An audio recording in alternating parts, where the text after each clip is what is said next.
Hey everyone, Wednesday nights look a little bit different for both our children's and student ministries, and I just wanted to take some time to give you an update and talk through some of those details. Next Wednesday is our first family night. Once a month, we're going to have a family night where there'll be a Bible story for kids and then a message for students and then some sort of a fun theme happening. So next Wednesday, for example, we have a family movie night outside. We'll be playing it on a big blow-up screen starting at 7:15. It'll go a little longer than a normal family night. We'll go till about 9:15 with that movie. But then once a month, the third Wednesday after that, October, November, and December, we're going to also have a family night. And October, for example, will be a fall themed, think like apple orchard. November will be putting together things for Operation Christmas Child. December will be more Christmas themed. And so there'll be things for both kids and teenagers to do, as well as fun elements for adults. And so that's one of the things that we hope to do to bring our church together on Wednesdays. And then the Wednesday nights outside of that, except for the missions conference is a special Wednesday. But all the Wednesdays outside of that we have Awana happening online over Zoom, and then we have small groups happening for students. As conversations has happened with families, one of the things that Sherry and I have recognized is that there's a lot of families with mixed age kids, and it's really tough for them to be able to be involved when we have different things happening. Usually we would have everything happen at church, and that makes it a little easier. But when we're asking middle schoolers to go to one house, high schoolers to go to another house, and then for Awana kids to be at home to do Zoom, that gets a little difficult. So as conversations have happened, we've just recognized that to best serve our families as a whole at Now Then, which we always strive to do, is to look at our ministries as a whole. We're encouraging people to open their homes and be host sites.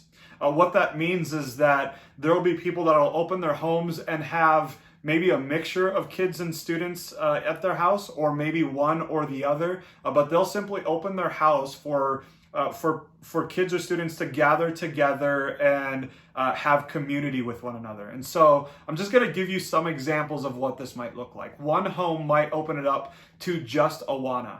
The way that Awana is doing it while they're doing it on Zoom is there'll be a 6:30 to 7 o'clock time slot for one age group, 7 to 7:30 for one age group, and then 7:30 to 8 for another age group. And as these kids are gathering together at this host home, for that half-hour slot, whatever age group that is, they'll be joining Zoom online and hearing the Bible story and hearing whatever it is that the Awana leaders have put together. And then the rest of that hour, so Wednesday nights 6:30 to 8 o'clock, the rest of that hour then is up to the leaders and parents to do whatever it is that they want to do at the house. Sherry is going to provide crafts and ideas and things to do at the house. But that's essentially what it's going to look like for kids. And for students, I'm going to be putting together a 15 to 20 minute video message each Wednesday.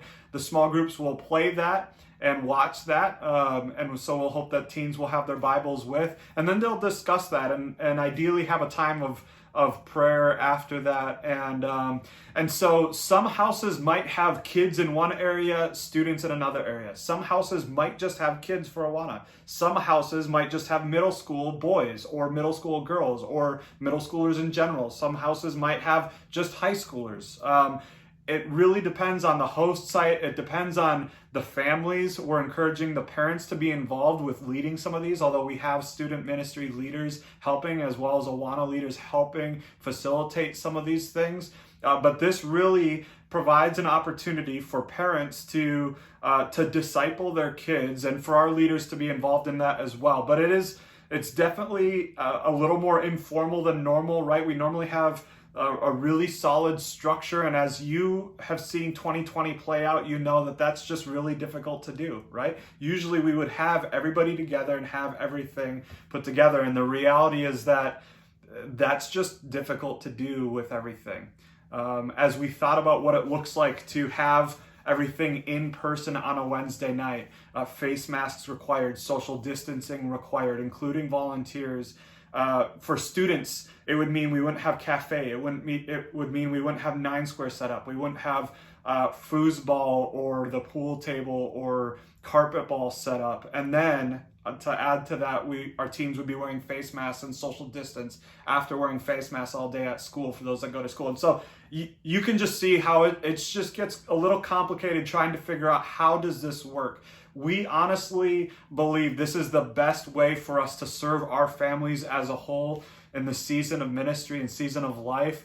This is planned through December. We're praying and hoping that by the beginning of next year, we can get back to more normalish things. But you know as well as I do that time will tell, right? And so this is our plan through December. If we need to keep on doing that through the rest of the school year, we'll do it. If we need to make some adjustments, we'll do that. But we're encouraging, so this is what it's going to look like. We're encouraging people to sign up to be hosts. In the description to this video, you'll find a link if you want to sign up and actually host whatever age group. You'll include that in the survey, in the form that you fill out. But we're encouraging people to do that, both on the Children's Ministries website section and Student Ministries website section. So if you just go to nowthenalliance.org and then go to Ministries and go to Student Ministries or Children's Ministries, as people are registered to host, we're going to include that information on those sites. And it'll include what age groups they have and the capacity they have at that home. We're going to encourage you, families, to reach out and to connect with other families and to form your groups as you see fit. That was one of the other things that came up in my conversations, is there was a lot of requests of certain students, certain families to be gathered together. And so this makes it easy. You get to pick your own groups, pick the families that you want to be together and join in as community. And so we'll have the list and the contacts. We'll have that all on the website, and we're going to encourage you to reach out. If you do not know of a family or know where to connect, if you have a kid or a student, whatever, that you're looking to connect and you just don't know where to fit or what family to host site to go to, reach out to me, reach out to Sherry, and we'll help you with that. The other thing I would say as far as the Student Ministries is concerned, we're going to have a Zoom option. I just talked to one of our leaders who's going to lead a small group over Zoom. Same time, 6:30 to 8 o'clock. They'll watch the video together. They'll have discussion like the other small groups, but he'll actually lead Jackbox games as well at the end. And so that will be open to any age. For anybody that wants to participate, but do an online version of small groups, we'll have that information as well.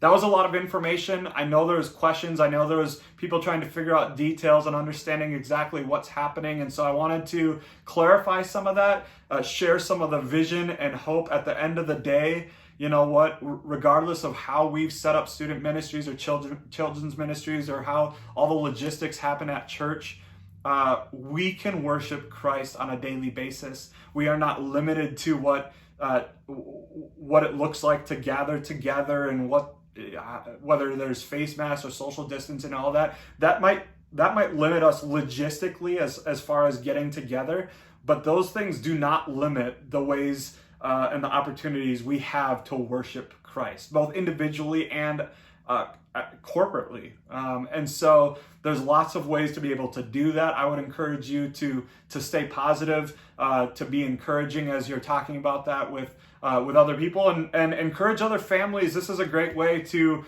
invite neighbors and invite other friends that normally wouldn't walk into a church, to invite them into this. This could be the most fruitful season of ministry we've had at Now Then, because it's different and because it allows opportunities to naturally connect kids and students to Christ. And so we're excited about that. Please reach out if you have any questions or comments or just want to talk through. Check out the description with the different links. I love you. Can't wait to see you and your kids in person. Can't wait till I get to hug people again. And I promise we'll see you soon. Bye.